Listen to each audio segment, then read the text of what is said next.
Hello FB friends, kamusta na po kayo? Sana'y nasa mabuti po kayong kalagayan. At ito na nga po, kasama ko po si Hapon. At hinihintay na kami ng Koreano na aming customers. Si Hapon po ay kilalang kilala sa paggagawa ng sidecar. At siya po ay na-interview na din dati ng Channel 7 dun sa mga ginawa nilang sidecar na akala mo'y robot. Si Spider-Man, si Optimus Prime, si Bumblebee. Napakarami na po niyan nagawang sidecar. So, siya sa mga veterano at batikang manggagawa ng sidecar.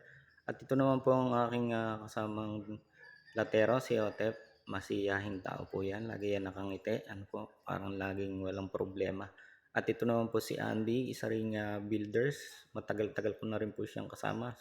Subok ko na po yung mga gawa niya pagdating sa mga welding, sa alignment. Napakahusay po nito at ito yung masusi niya, laging tinitingnan yung kanyang mga ginagawa. Binabantayan niya po yung kanyang trabaho para ang maging resulta po ay kasiya-siya naman sa aming mga customer.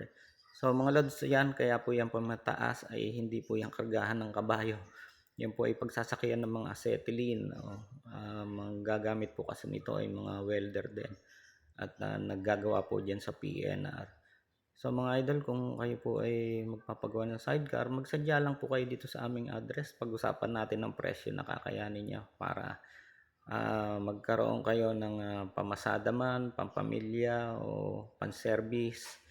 So mga idol, ako po ay nagpapasalamat sa inyo sa inyong mga pagsuporta, lalo na dun sa mga nagsishare. Nakakatulong po yan sa pagkuha namin ng mga customer. So, thank you so much po sa suporta. Ito po ay biyaya ni Lord at sa tulong niyo po ay nakakadagdag ng customer. So, gagabihin na kami. Ayan na nga po. At nandito na kami ngayon sa site. Ayan, kung saan ay hinihintay namin si Sir Alvin upang i-receive itong aming unit.